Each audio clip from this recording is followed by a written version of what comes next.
Qu'est-ce que le rap? Aux États-Unis, il se définit comme le rétroacronyme de Rhythm and Poetry.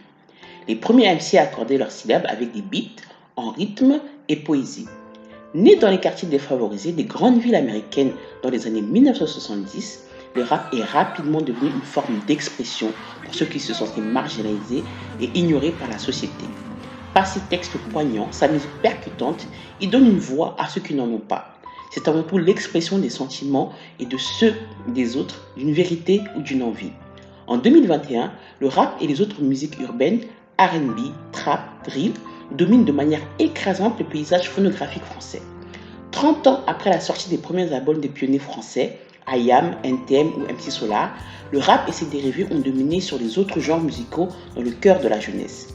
D'après le syndicat national de l'édition phonographique, 42,5 milliards de titres ont été écoutés en streaming l'an dernier en France, un chiffre qui a triplé en un an. Et cette tendance devrait continuer compte tenu de la popularité croissante du streaming. Mais alors pourquoi les jeunes sont autant attirés par ce genre musical et quelle en est l'influence? Patrice. Ouais. Un nom de scène peut-être. Bateau MC, Ok. Ton activité rappeur, et tes influences? les rap quinri, et sinon en France, moi-même, d'où ma spécialité broyeur de MC. Donc je m'adresse à toi directement qui dit rappeur et tu fais de la flûte. Viens faire un tour sur mon Skyblog, www.skyblog.com. Le nom c'est Progression Nerveuse et tu verras toi-même. Et maintenant je m'adresse aux auditeurs c'est qui aiment le bon rap. Donc il y a un maxi en préparation, la sortie je ne sais pas encore, avec pas mal d'invités. Et donc Youssoupha, Alibi Montana, rappeur d'instinct, donc c'est cool. C'est de pire en pire, il fait pas tout, on a pété les plombs, si tu veux tirer, tire. Y a des choses qui arrivent, on sait pas quoi faire. On encaisse, on tombe, on reste pas à terre. Quand y a drame, moi je me connais. Alors bonjour Patrice. Bonjour. Alors on a écouté quelques-uns de tes morceaux là, enfin de tes anciens morceaux je peux dire. Ah ouais, effectivement, ouais, ce sont des anciens morceaux. Oui, parce que comme le thème qu'on va aborder aujourd'hui, c'est bien évidemment le rap et l'influence justement qu'il a sur la jeunesse. D'accord. Et j'ai vu que tu as témoigné de cela, que Jésus-Christ t'a sorti de tout ça. Oui, effectivement, et heureusement d'ailleurs, merci Seigneur. Voilà, et donc j'aurais aimé avoir ton témoignage, parce qu'on a déjà suivi un petit peu sur une chaîne chrétienne, où justement tu disais que tu étais sorti de la délinquance du rap et que tu avais été touché par Jésus-Christ. Oui. Donc et là on voit bien des extraits en fait de ton ancienne vie, c'est-à-dire des chants que tu as eu à écrire. Malheureusement, qui sont encore disponibles sur internet. Ouais. Voilà, donc on a écouté certains chants là. Donc est-ce que tu peux nous en dire un peu plus? Alors qu'est-ce qu'il y a besoin de savoir? Ouais, donc je m'appelle Patrice, je suis marié, j'ai 2 enfants, que le nom du Seigneur soit béni. Et je grandis, j'arrive en France, je crois en 96. Je vais grandir essentiellement dans la banlieue, dans des milieux défavorisés. Premièrement à Dreux, voilà.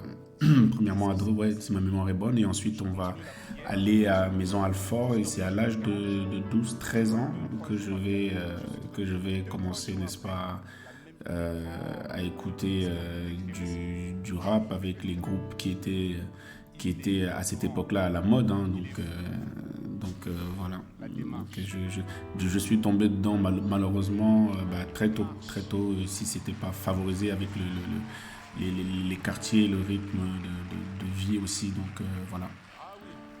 Donc, du coup, tu es tombé très jeune en fait dans ce milieu. Voilà, très très jeune. Je crois que j'avais franchement, oui, 12-13 ans. 12-13 ans, j'écoutais déjà le rap français, ce qui se faisait à l'époque, oui. Voilà.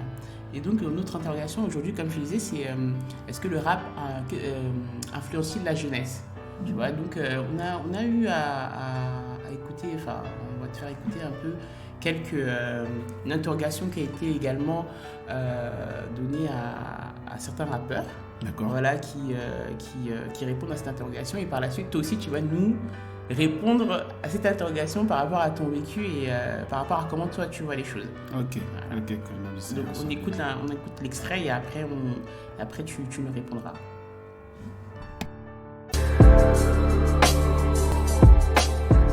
Le rap a-t-il vraiment une mauvaise influence sur la jeunesse? Première question. Est-ce que chacun, à votre tour, en 30 secondes, 1 minute, vous pouvez résumer un petit peu votre point de vue sur la question et puis après on va avancer. Adama. On va voir la question, par exemple. Non, moi c'est bon. Bah, moi, pour commencer, moi je pense que oui, hein, le rap il a quand même son influence, que ce soit positif ou négatif, sur certaines personnes. Donc je pense que oui, moi, pour ma part. Le rap a-t-il vraiment une mauvaise influence sur la jeunesse? Non. Pas du tout. Le rap, il n'a pas une mauvaise influence sur la jeunesse. Parce que déjà, le rap, il est multiple. Donc on ne peut pas dire le rap, parce qu'il y a plusieurs raps. Tu vois, tu as Soprano. Je parlais de la branche, la branche cool. Tu as du Soprano, tu as du Big Flo Oli, même tu as du Alpha One, du Nekfeu, tu as du Black M, du Gims, tout ce que tu veux, et tant d'autres, même du Oxmo Puccino, du Demi-Portion, tu vois. Donc ça, c'est une partie du rap. Et puis tu as une autre partie street, une partie brosson et tout. Donc tout ça, ça fait partie du rap. Donc on ne peut pas dire le rap. Moi je suis plus dans le oui, mais pas, moi, je dirais au même titre qu'une série ou qu'un film. Mais je pense qu'il y a une mauvaise influence, mais après je développerai parce que j'ai 2-3 anecdotes qui vont arriver, donc je parlerai de ce que j'ai vu moi en tout cas. Et ces rappeurs qui sont dealers le dimanche après-midi pendant un clip, qui sont armés le dimanche après-midi pendant un clip, j'aimerais bien les voir avec moi en promenade au Beaumet ou venir nous voir à Fond-Vert et demander aux jeunes de Fond-Vert si Soso il ment ou pas. Tu sais, si je mentirais, il y aurait bien quelqu'un de Marseille qui dirait « Oui, frérot, tu inventes un peu là ». Il n'y a pas 1 milliard de narcotrafiquants à Marbella qui traînent et qui viennent du rap ou on ne connaît pas. En tout cas, tu peux, si quelqu'un connaît des gros trafiquants, tu peux aller leur demander s'ils ont déjà vu un rappeur faire une transac avec eux ou quoi que ce soit. Tu vois ce que je veux dire? Qui a envie de réagir à ça? Oui, ça je te laisse dans l'ordre. Bah ouais, ils ont pas tort. Pour moi, un mec qui deal vraiment, qui est grossiste ou autre, il a rien à faire dans la musique. Tu vas pas s'auto-balance, tu as vu? Parce que si moi, admettons, je suis un gros dealer, dans mes clips, je mets des plots, etc., je vais me faire soulever. Pour moi, c'est pas possible. Après, ça reste peut-être leur entourage des rappeurs, donc je pense, mais pour moi, dans le rap, il n'y a pas un rappeur qui deal en même temps, qui fait des gros sous et qui va en studio, qui rappe et qui filme ce qu'il fait. J'ai bien aimé ce qu'il a dit Soso Manes, moi, par contre. Quand il dit, ouais, Charles Kalash le lundi, le mardi, j'ai braqué. Franchement, moi, des fois, j'écoute le rap, je me dis, qu'un petit jeune qui a 18-19 ans, frère. T'as vu? Qu'est-ce qu'il a des vécus de ouf à nous raconter? Genre, tu sors du lycée, toi, Bellani, t'as fait ci, t'as fait ça. Donc, t'as bien vu l'extrait. Donc, qu'est-ce que tu penses de ces propos? La première des choses, c'est drôle. Je trouve que c'est marrant parce que de toute façon, alors qu'on soit clair, la musique, n'est-ce pas, influence déjà. Avant même de parler du rap, la musique en elle-même influence. Aujourd'hui, je peux parler du Seigneur, parce que lorsque nous sommes dans la louange, nous sommes influencés, n'est-ce pas, par la joie, la grâce, la gloire, n'est-ce pas, du Seigneur. Donc, de toute façon, la musique, n'est-ce pas, la Bible nous enseigne que Yahweh est ma musique. Et maintenant, si le rap influence, avec la ferme assurance, je nous dis oui, et ça influence, n'est-ce pas, dans le mauvais sens, parce que, pardonnez-moi, ça influence dans le mauvais sens parce que c'est pas des musiques qui, la première aujourd'hui, je peux le dire, qui glorifient le Seigneur, parce que j'ai eu, n'est-ce pas, j'ai eu les deux expériences, hein, et qui plus est, les gens qui sont en train de parler là, ce sont des jeunes. Déjà, il y a juste un ancien collègue là que j'ai reconnu, c'est Fif. C'était lui à l'époque le créateur de Bouscapé. Donc il est déjà de l'ancienne école, voilà. Mais les deux autres là, ce sont des petits nouveaux qui eux déjà même se prennent pour des anciens. Effectivement, oui, parce que malheureusement la musique fait l'apologie, n'est-ce pas, de la drogue, fait l'apologie du sexe, fait l'apologie de la violence. Et quand toi tu écoutes ça au quotidien, forcément ça va t'influencer, forcément tu vas avoir et quand tu écoutes d'ailleurs même la musique, tu vas avoir pour modèle, n'est-ce pas, la personne qui te transmet, n'est-ce pas, cela. Je le dis parce que moi j'avais des modèles à mon époque, moi-même j'avais des modèles dans le rap français, et nous on voulait à notre époque ressembler à ces personnes-là, et ces personnes-là revendiquaient, n'est-ce pas, la drogue, revendiquaient la violence, revendiquaient le sexe. Donc forcément, ces personnes-là, ce sont des personnes influentes. Elles vont t'influencer, Alors après, ce qui peut se dire, c'est qu'ils vont dire des choses, si ça se trouve, eux-mêmes ne le font pas, mais vont t'influencer toi à le faire. Voilà, il est là aussi le danger. C'est là le danger, parce que beaucoup, n'est-ce pas, dans le rap, et c'est aussi pour ça qu'il y a des clashs entre rappeurs. Ouais, mais toi tu dis que tu as fait ça, tu as fait ci, mais on t'a jamais vu faire. Donc c'est pour ça.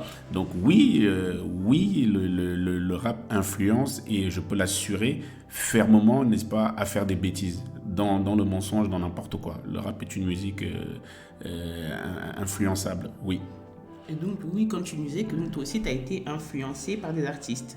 Oui. Et est-ce que tu peux nous donner quelques noms? Et puis, qui plus est, en quoi eux, ils t'ont influencé? Comme je le disais, je peux citer moi Booba, je peux citer Rof, je peux citer Lino. Lino, c'est vraiment, voilà, c'est moi, je voulais vraiment lui ressembler. Par rapport à l'écriture, il y avait aussi, comme je vous ai dit, après j'ai déménagé dans le 94, et dans le 94, à notre époque, l'équipe qui chauffait, c'était la Mafia Crème Free avec Demon One, voilà. Si je peux déjà prendre Demon One, voilà. Vous pensez qu'un chrétien aujourd'hui peut écouter un artiste qui s'appelle Demon One qui veut dire, vous l'avez compris, hein, démon numéro 1. Est-ce que c'est pas influencé? Voilà. Non mais c'est compliqué, voilà. Les noms d'artistes, Kalash criminel, voilà. On parle de l'influence, on parle vraiment de l'influence. Est-ce que tu as envie d'appeler ton fils, ta fille aujourd'hui Kalash criminel? Est-ce que tu as... Mais voilà. Mais pourtant, lorsque tu t'appelles Rof, rimeur, original, hardcore, flow, fluide, hardcore. Voilà. Vous voyez un petit peu Rof qui veut dire rimeur original, hardcore, flow, fluide. Des noms de rappeurs, je peux vous en citer comme ça, parce que ça fait... l'intérêt, c'est de faire peur et d'impressionner. Donc voilà, moi, j'avais un modèle. C'était Lino, Gaëlino Mbani de son vrai nom. Moi, j'étais fan de lui. Je me rappelle même à l'époque, pour une anecdote, quand il sortait son deuxième album solo, j'avais été le voir en studio alors que j'étais pas invité. Donc je suis rentré au studio à l'époque avec lui. Eux, ils étaient en train de travailler avec son équipe à l'époque. Et je suis rentré dans le studio et pendant une demi-heure, j'étais assis là en train de le regarder, alors que j'avais pas encore vraiment cette renommée que j'avais à l'époque. Hein. J'étais encore vraiment tout petit, tout gamin. Et pendant une demi-heure, je voyais la star, je voyais la personne qui m'influençait, qui était là en train de rapper dans les studios et tout ça. Et au bout de 30 minutes, ils se sont tous posé la question, mais le petit là, qui le connaît? Et ils ont dit, non, personne. Et ils se sont dit, mais moi je croyais que c'est toi qui le connaissais et tout ça. Et puis il m'avait chassé il m'avait chassé du studio. Tout ça pourquoi? Parce que moi j'étais influencé par eux à cette époque-là. Et j'étais influencé par eux. Et sans savoir qu'après, plus tard, c'est même eux qui vont être mes collègues dans les futures chansons, dans mes albums qui vont arriver après. Voilà. Et dans cet extrait, ils expliquent que les jeunes qui rappent montrent beaucoup, montrent l'argent, montrent les femmes et ainsi de suite, mais que finalement, dans leur vie de tous les jours, c'est pas forcément ça. Est-ce que tu penses qu'ils se cachent derrière une image? Ou parce qu'ils expliquent bien, mais quand un des rappeurs dit que mais qu'est-ce qu'un jeune de 18 ans vraiment après l'école va commencer à faire, enfin, et il y en a un autre qui explique mais qu'il n'a jamais vu des narcotrafiquants rapper. Donc qu'est-ce que tu penses de ces jeunes-là en fait finalement? Est-ce que c'est une image qui se donne pour se rendre plus important ou bien? Oui, c'est une image qui se donne. Pourquoi? Parce qu'ils ont eu des modèles, ils ont eu des grands frères justement qui sont ceux qui les ont précédés. De la même manière, voilà, moi, je peux prendre très bien mon exemple. Moi, c'était carrément après que j'avais tenu des calibres, des fusils dans les mains. Mais dans mes premières chansons, c'est vrai que je n'avais jamais tenu, moi, C'est du cinéma, tout ça. mais clairement, c'était du cinéma. Mais moi, je voulais être comme Booba, les Lino, les Rof et tout ça, tu vois. Moi, quand je parle bien de mes premières chansons, parce qu'après, malheureusement, plus tu es influencé, plus tu grandis, plus il faut prouver, et plus voilà. Mais dans les premières chansons, c'est vrai, quand le jeune, là, je ne sais pas comment il s'appelle, dit j'ai jamais vu un jeune de 19 ans tenir un calibre, et tout. Mais il a raison. Il a raison. Ces jeunes-là sont malheureusement influencés par ce qu'ils écoutent, par ce qu'ils écoutent. Il fallait être... Le rap te dit il faut être violent. Et c'est vrai qu'à 19 ans, t'as encore peur de papa et de maman, t'as encore rien fait, t'as encore rien fait, mais tu veux parler de tenir de calibre et tout ça. Enfin, non. Simplement, c'est une image que tu veux te donner. Voilà tout. À 19 ans, c'est vrai que voilà. Donc tu veux dire que ces jeunes sont en quête d'une identité? Ils sont complètement en quête d'une identité. Tous ces jeunes-là sont en quête d'une identité. Et de la même manière que moi-même, j'étais en quête d'une identité. Donc voilà, à 19 ans... alors après, moi, j'avais commencé à faire des bêtises très très tôt, mais les vraies bêtises et tout ça, c'est vrai que c'était 20, 21, 22, 23 ans. Voilà. Mais en quête d'identité, en quête de reconnaissance... Mais parce qu'il y a un mal-être, un malaise peut-être derrière, parce qu'il y a un problème spirituel qui est là, un problème sociétal qui est là. Et il manque, par exemple, la structure familiale, parce que derrière, les parents ne suivent pas, parce que derrière, les parents ont démissionné, parce que derrière... il y a tout un tas. L'environnement ne le permet pas aussi. Voilà, l'environnement ne le permet pas aussi. Voilà pourquoi en fait ces enfants-là tombent. Ils ne sont pas respectés par leur père, par leurs copains, et il faut prouver, n'est-ce pas, en mettant des lunettes, en cassant la démarche et tout ça. Il faut tout le temps prouver. C'est un malaise, c'est un mal-être qui est là, que le Seigneur a besoin de soigner. Aujourd'hui, je peux le dire. Alors, il y a des chiffres là, où il y a donc sur 1700 jeunes sondés de 14 à 35 ans, wow. Il y en a 73 qui écoutent la musique urbaine made in France. Et la question, que préférez-vous dans le rap? Il y a 35% qui répondent punchline, 70% instru et 39% le mood général du titre. Peux-tu nous dire ce que tu en penses et si c'était également ce qui t'a poussé à écrire? Mais clairement, moi-même, c'était les punchlines voilà, la punchline, c'est...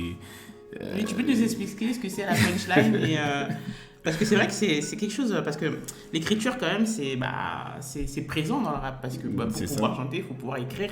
Parce qu'on disait justement que le rap, c'était une façon de s'exprimer, de pouvoir dire ses sentiments, les sentiments des autres, et ainsi de suite. Donc, punchline, c'est quoi? Alors, une punchline, c'est simple. Donc, en fait, une punchline, je vais donner l'image, en fait, de... Voilà, tu es en train d'écrire un poème, En fait, la punchline, c'est la phrase qui va faire la différence, qui va marquer, en fait, ton texte. Alors, ton couplet, voilà, c'est en général donc la structure d'un morceau, pour vous dire un petit peu, c'est sur trois couplets de 16 mesures. Bon, là je commence à rentrer dans un truc technique. Oui. mais voilà, mais en fait, voilà, pour faire simple, la punchline et punch, c'est puncher ici, ça nous renvoie à la boxe. Encore une fois, vous voyez, je vais encore appuyer que on n'est pas là pour boxer. En fait, c'est boxe avec les mots. Voilà, par exemple, punchliner, c'est boxer avec les mots, faire mal à l'autre avec les mots. Encore une fois, l'image du rap, mes frères, mes sœurs, vous qui écoutez, ce n'est pas bon. Donc la punchline, c'est la phrase qui va sortir, n'est-ce pas, du lot. Voilà. Et Lino, à l'époque qui lui m'avait vraiment influencé, c'était le rappeur numéro 1. Lui, il savait sortir, n'est-ce pas, des phrases, n'est-ce pas, comme ça, qui embellissent ton morceau, quoi, qui embellissent ta chanson. Et encore une fois, cette punchline-là, c'est pour faire mal à l'autre, c'est pour faire mal à l'auditeur, c'est pour te mettre en avant, voilà, tout ça. Okay. Donc il y a vraiment cette notion d'écriture et qui te sert justement à parler de toi ou à parler de ce que tu ressens ou autre, de ce qui t'inspire, quoi. Oui, voilà, de ce qui t'inspire, de ce que l'ennemi t'inspire. Exactement. Parce que, c'est vraiment parce que c'est, je veux vraiment le dire ici, aussi avec une ferme assurance que c'est l'ennemi qui inspire, n'est-ce pas, le rap. C'est pas possible parce que tu ne peux pas te lever. Dans mes anciens morceaux, moi, j'étais moi-même, j'étais dans le rap de la compétition. Voilà. Est-ce que le Seigneur nous a demandé d'être dans la compétition? Non. Donc, amen. Regardez, c'est Satan qui est en compétition avec le Seigneur. Donc déjà, vous voyez, il y a déjà un problème. Voilà. Il y a déjà un problème, même si notre Père Yahushua Mashiach a vaincu, nous le croyons.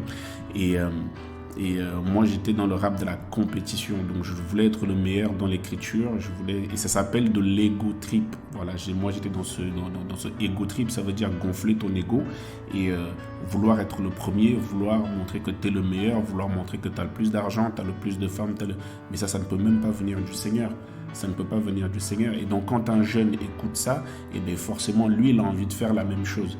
Et voilà pourquoi, à 19 ans, ils vont commencer à dire « j'ai fait ça », alors que arrête, tu sors de l'école, ou alors va à l'école, et puis voilà.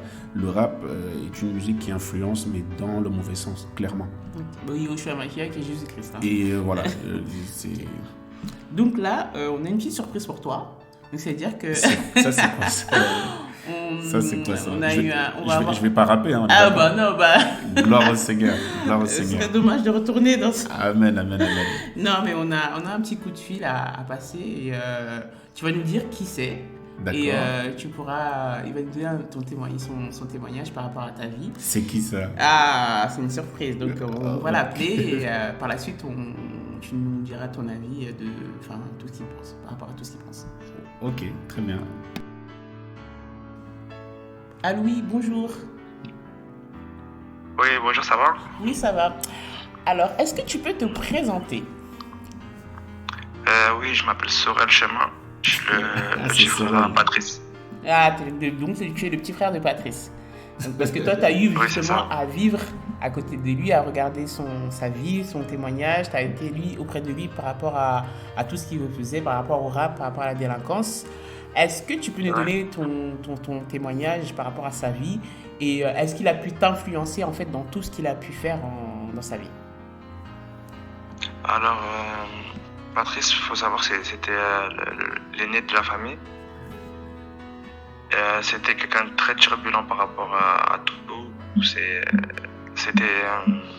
quand même pas mon idole, mais mon exemple par rapport à un grand frère parce qu'on n'avait pas de figure paternelle.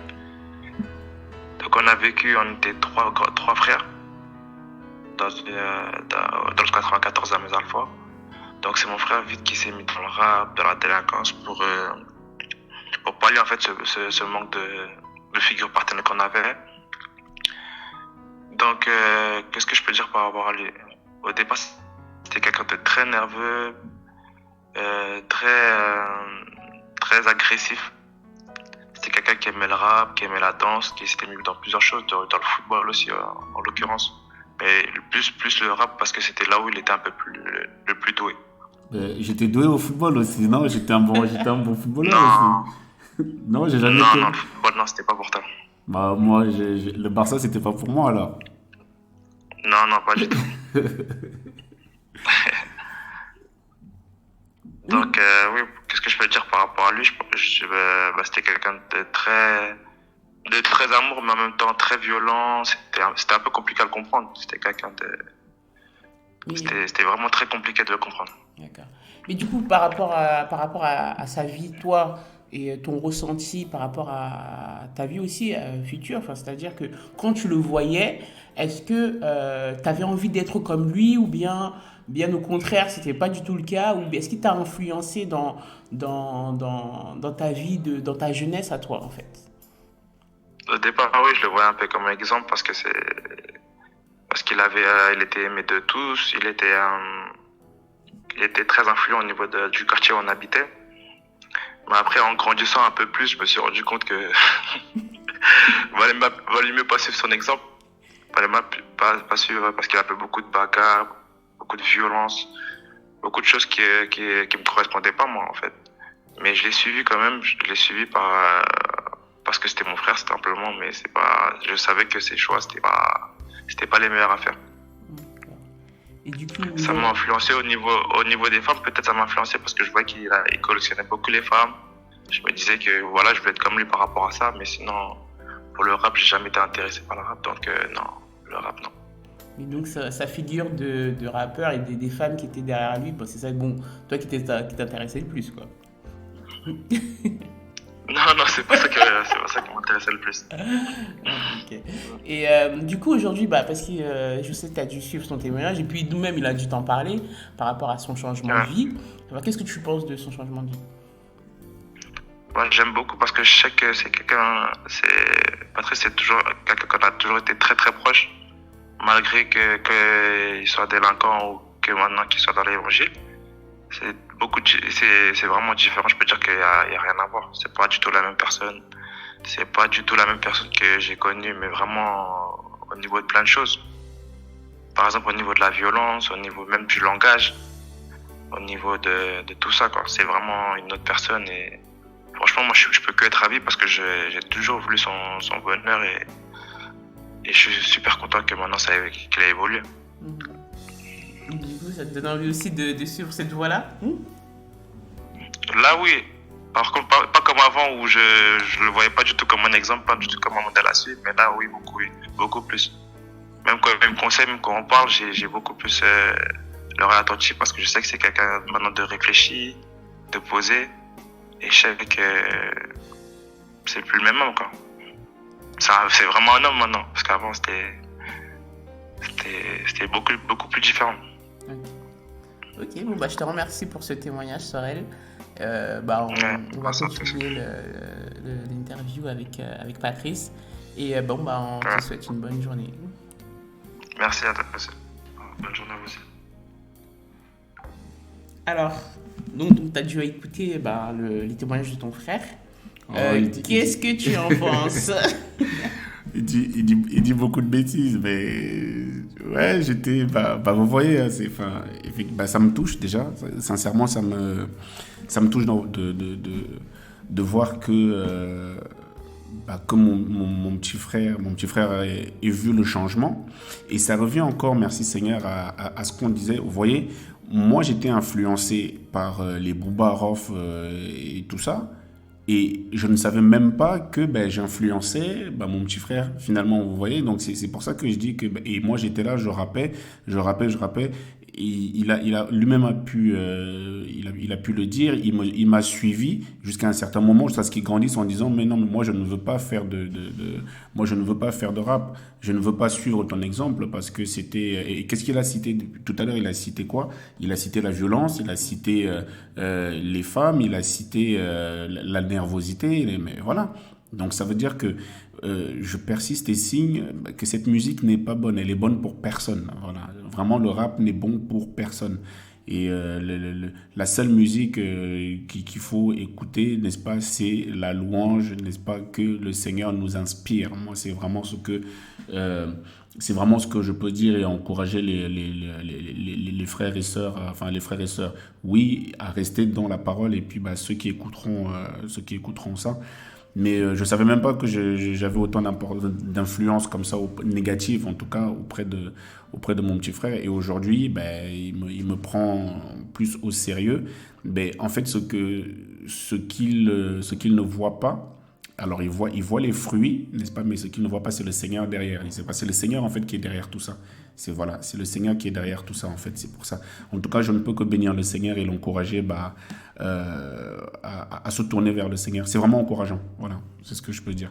Parce que là, on a eu le témoignage effectivement de ton petit frère, mais ta famille, comment il le vivait, comment il vivait ta vie, de délinquant, de rappeur, est-ce que... C'était ma famille. Voilà déjà mon petit frère qui témoigne. Mon autre frère, donc celui qu'on a eu au téléphone tout à l'heure, c'était le plus petit. Mon cadet, celui qui est au milieu de nous. lui, il avait coupé les ponts avec moi. Pendant tout ce temps où j'étais rappeur, où j'étais délinquant et tout ça, il avait clairement coupé les ponts. Et ma maman, ma mère, elle savait aussi que je faisais des bêtises, mais par pudeur, elle ne savait pas tout ce que je faisais. Mais elle pouvait me voir tous les midis, tous les soirs au commissariat. La police venait à la maison tout le temps, donc c'était vraiment du n'importe quoi. Mais en fait, tout ça, c'est un milieu, ça va avec le rap. Donc la police, tu ne vas pas la respecter. Alors que, merci Père, regardez, le Seigneur, la Bible dit respecter les autorités. La police, c'est une autorité, mais le rap revendique la violence contre les autorités. Donc c'est pour ça que avec ferme assurance, je nous dis encore que le rap est une mauvaise musique. Le rap est une musique qui nous pousse à des bêtises et qui nous envoie en enfer si nous restons dedans. Et c'est aussi pour ça que je peux dire qu'on ne peut pas mélanger, parce que le Seigneur n'est pas dans le mélange. La pensée qui me vient là, c'est ceux qui veulent faire du rap chrétien ou du gospel chrétien. Ça n'existe pas et ça n'existera jamais. Voilà, on va pas mélanger. Le Seigneur ne se mélange pas. Tu ne peux pas prendre les choses du monde en fait pour les mettre à l'évangile, c'est pas possible. Donc voilà. Et est-ce que tu penses que les parents ils ont une responsabilité par rapport à l'éducation? C'est vrai, parce qu'on parle beaucoup effectivement on commence parce qu'on voit l'exemple des autres, mais si on regarde les exemples de l'autre et qu'on est en quête d'une identité, ça veut dire qu'on n'a pas trouvé chez soi, auprès de ses parents. Est-ce que tu penses que l'éducation est très importante? Bien sûr que l'éducation est importante. Moi, j'ai pas... déjà, pour vous dire, moi, je n'ai pas connu... Donc, dans la fratrie, donc, nous sommes 3, comme je vous l'ai dit, comme mon frère le dit. Et nous avons chacun, n'est-ce pas, son père. Donc, vous voyez déjà qu'au niveau de la structure familiale, il y a un problème. Au niveau de la structure familiale, il y a un problème. Après, je ne condamne pas ma mère parce que forcément, c'est des choses qu'elle a fait dans l'ignorance. Donc voilà, et en Afrique, et tout ça, c'est fréquent, tout ça. Enfin, même en Afrique, dans le monde, les gens font des enfants et les abandonnent comme ça. Effectivement, ça a une vraie influence parce que moi, je n'ai pas connu de figure paternelle. Je n'ai pas connu cela. Et en plus d'une mère en difficulté de nous élever, et avec quel précepte, et avec quelle image, et avec quel enseignement, n'est-ce pas, va-t-elle nous élever? C'était pas l'enseignement du Seigneur en tout cas.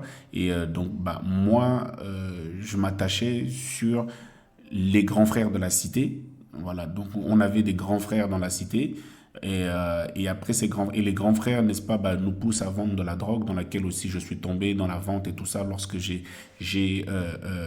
pris plus de galons, et dans la musique aussi. En fait, il y a pas de en fait, pour éviter de tomber dedans, en fait, moi, je dirais aux parents, n'est-ce pas, de prendre leur responsabilité, vraiment leur responsabilité, d'enseigner aux enfants, de mettre une structure, un cadre à la maison. Et puis voilà, le Seigneur dira dans les Écritures, n'est-ce pas, instruire le jeune homme à l'entrée de ses voies. Si cette instruction-là n'est pas faite, il va lui être difficile, n'est-ce pas, de le rattraper quand il a 20 ans, 24 ans. Voilà, donc tout ça d'abord commence à la maison, et le ministère commence à la maison. Donc il y a beaucoup de prédicateurs aujourd'hui, en tout cas pseudo-prédicateurs, qui se disent prédicateurs. Ils sont tous les dimanches, n'est-ce pas, à l'église, alors que leurs enfants font n'importe quoi, sont des délinquants. Comment pouvez-vous l'expliquer? Voilà, il n'y a pas d'explication à cela, mais ça veut dire que mon frère, ma soeur, tu dois arrêter ton ministère, n'est-ce pas, public, et commencer le ministère d'abord à la maison. Et c'est ça, sortir, n'est-ce pas, le Seigneur le Seigneur en fait ne nous a pas appelés de faire des enfants et les abandonner comme ça et les laisser à eux-mêmes. Et après on se plaint que les enfants ne nous écoutent pas. Mais oui, mais parce que le travail n'a pas été fait à l'entrée de ces voies. Voilà. Et donc aujourd'hui tu es prédicateur, donc tu es prédicateur du rap, mais tu es prédicateur de Jésus-Christ. Oui. Tu es prédicateur de Jésus-Christ, donc quand on voit que sur les différents extraits là, que tu partages la parole dans différentes villes avec des frères et sœurs. Amen. Où on voit également qu'il y a les miracles qui s'opèrent. Donc comment tu en es arrivé à là? Voilà. Alors, comment j'en suis arrivé à là? En tout cas, je tiens d'abord vraiment à bénir le Seigneur parce que la Bible est claire. La Bible dit ce n'est pas celui qui le demande ou celui qui veut. Voilà, c'est Yahushua qui nous a élus, c'est Yahushua qui nous appelle, c'est le Seigneur qui nous appelle. Donc, je n'ai pas choisi d'être prédicateur. Lorsque le Seigneur, n'est-ce pas, va me toucher, va me visiter tout seul, n'est-ce pas, dans ma chambre, dans mon coin, dans ma délinquance, dans la drogue que je vendais, dans le proxénétisme, n'est-ce pas, que j'étais, il va me donner des instructions claires. Voilà, il va me donner des instructions claires. La première, n'est-ce pas, était de sortir de la délinquance, de sortir de toutes ces choses-là. Et il me dira, n'est-ce pas, qu'il veut que je fasse son travail, il veut que je fasse son œuvre. Et il me donnera, n'est-ce pas, une parole claire à laquelle je vais m'attacher, à laquelle je vais obéir. Et ensuite, il me donnera, n'est-ce pas, la force, l'onction qui va avec. Et puis voilà. Et il mettra aussi autour de moi des personnes avec qui travailler, tout simplement. Et c'est aussi simple que ça. Je n'ai pas choisi d'être prédicateur. La Bible dit, ce n'est pas vous qui m'avez choisi, mais c'est moi qui vous ai choisi. Voilà, c'est le Seigneur qui nous a choisis. Voilà, donc je ne suis pas arrivé prédicateur comme ça. J'ai simplement été choisi par le Seigneur. Voilà, ce n'est pas une volonté. Donc oui, et donc tu dis, en gros, c'est le Seigneur qui t'a, c'est Jésus-Christ qui t'a poussé, qui t'a conduit en fait dans la fonction que tu as aujourd'hui, dans le service que tu as aujourd'hui. Oui, voilà, c'est le Seigneur qui m'a appelé premièrement à l'aimer, je veux bien insister dessus, premièrement à l'aimer, à le servir, et ensuite il me donnera des instructions dans la fonction dans laquelle je travaille aujourd'hui et que les frères et sœurs, je veux croire, sont bénis. Voilà. Et tout ça clairement, ça m'a éloigné du rap, ça m'a éloigné de la délinquance. Et ça m'a fait avoir un bon témoignage du coup auprès de mon frère qui vient de témoigner, auprès de ma famille qui peuvent aujourd'hui dire oui, il a changé, mais ils ne savent pas l'expliquer.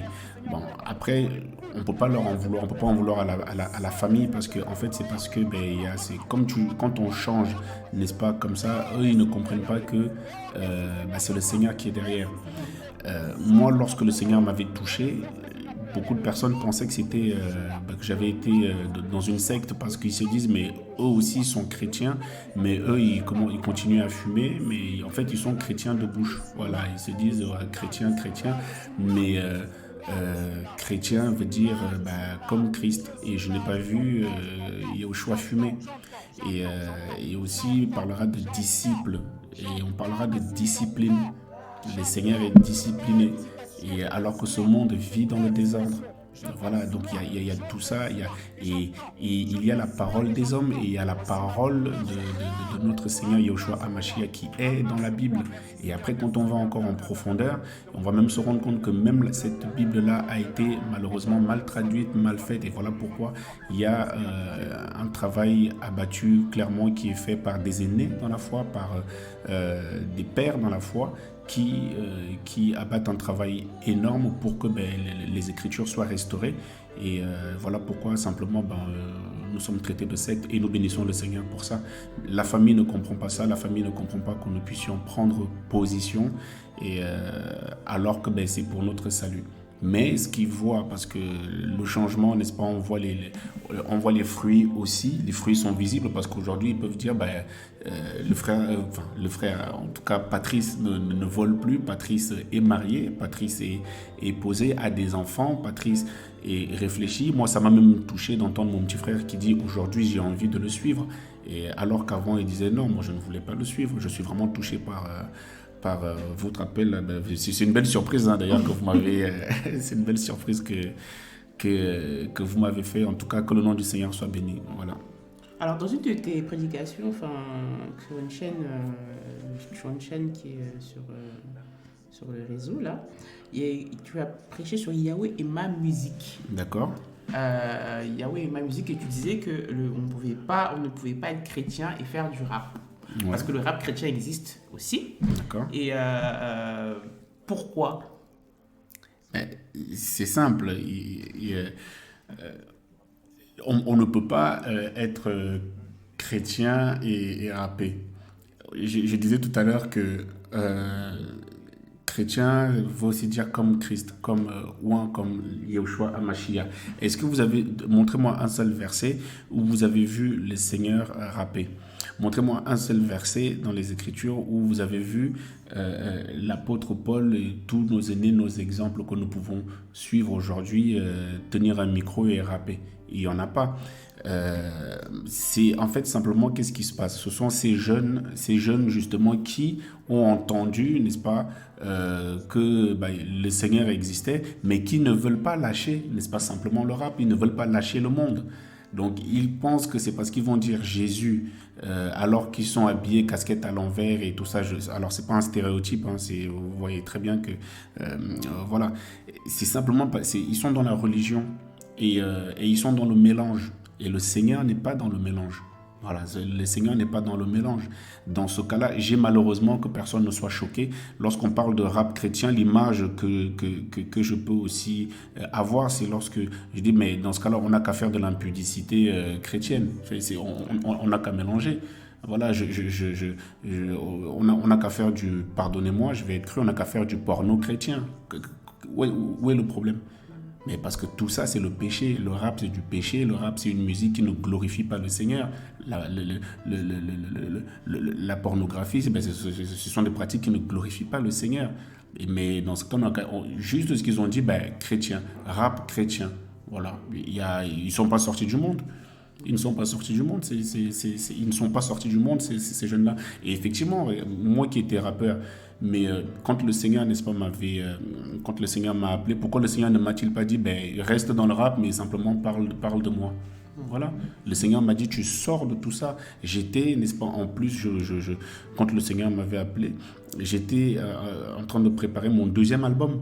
Mon deuxième album déjà, avec justement toutes les grosses têtes du rap français à cette époque-là. Le Seigneur m'a dit, tu arrête tous tes contrats. J'ai tout arrêté, j'ai tout coupé. Donc, pour ne pas être dans le mélange, c'est simplement que le rap chrétien est une musique mélangée et à laquelle le Seigneur n'adhère pas, c'est tout. Mais du coup, parce qu'en fait, effectivement, par rapport à ce que tu as expliqué, c'est une question d'inspiration. C'est-à-dire que quand tu dis qu'on n'est pas dans le mélange, est-ce que c'est une question d'inspiration ? C'est-à-dire que si on dit qu'on est chrétien et qu'on fait du rap, ça veut dire qu'on est inspiré par, comme tu disais, le diable, c'est ça ? Bien sûr. Et on est inspiré par Jésus-Christ. Donc c'est quelque chose qui est impossible. C'est pas, mais voilà, ouais, c'est parce que... Donc ces personnes-là qui font du rap chrétien, ils sont inspirés par qui ? La réponse est dans la question. C'est le diable qui les inspire parce que le Seigneur ne va pas te dire, mais c'est simple en fait parce que la louange, quand on parle de musique du Seigneur, c'est la louange. Est-ce que vous imaginez un seul instant aujourd'hui, nous imaginons un seul instant aujourd'hui en train de dire Yahushua, je t'aime, Yahushua, je t'aime. Mais non, c'est l'expression, n'est-ce pas, c'est l'expression de notre cœur. Il y a quand même une stature, on parle quand même à notre Créateur. On ne va pas parler à notre Créateur en disant Jésus you. Non. Le Seigneur nous a quand même, n'est-ce pas, donné une bouche pour que nous puissions bien nous exprimer et tout ça. Je veux dire, spirituellement, il n'y a rien à voir. C'est deux salles, deux ambiances. Il n'y a même pas de débat là-dessus, en fait. Et puis, ce que je comprends aussi, c'est que tout est tourné vers lui. C'est-à-dire que, alors que dans le rap, comme tu disais tout à l'heure, c'est les good trips, on se présente par soi-même, on parle de soi, on parle de... Alors que je pense que dans la louange, tout est tourné vers Jésus-Christ. C'est le Seigneur que nous présentons. Ouais. Et c'est lui qui nous inspire. Voilà. Qui inspire le rap aujourd'hui ? C'est qui le père, n'est-ce pas ? C'est qui le père, n'est-ce pas, du rap aujourd'hui ? Les figures, n'est-ce pas, du rap français ? Vous allez voir que ces personnes-là n'ont pas eu une vie... voilà. Alors que Yahweh est notre musique. C'est Yahweh, c'est Yahushua qui nous inspire. n'est-ce pas? C'est Yahushua qui nous inspire. Le peuple, n'est-ce pas, lorsqu'ils ont fini la traversée, vont se rendre compte, pendant la traversée, vont se rendre compte que Yahweh, n'est-ce pas, était leur musique. Ils ont eu cette révélation-là, que Yahweh était leur musique, et ils ont, n'est-ce pas, commencé à adorer le Seigneur avec l'expression de leur cœur. Tu adores le Seigneur avec l'expression de ton cœur. Les chants, n'est-ce pas, que tu reçois. Tu vois que Yahushua va t'inspirer, n'est-ce pas, un chant qui va être court, et qui ne va pas faire, qui ne sera pas structuré justement comme dans le rap.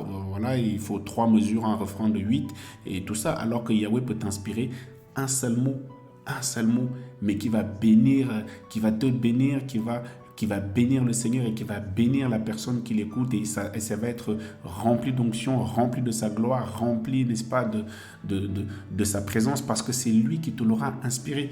Alors que quand tu rappes, tu cherches à faire des rimes, tu cherches, n'est-ce pas, la belle écriture, tu cherches, n'est-ce pas, la punchline. Donc, tout ça, le Seigneur n'est pas là-dedans. Tout ça, le Seigneur n'est pas là-dedans. C'est aussi simple que ça. On ne peut pas faire de rap chrétien, c'est pas possible, ce n'est pas biblique. Et donc, quelle est la solution pour la jeunesse? Se tourner vers le Seigneur. Voilà, se tourner vers le Seigneur, se tourner vers le Seigneur, prendre position.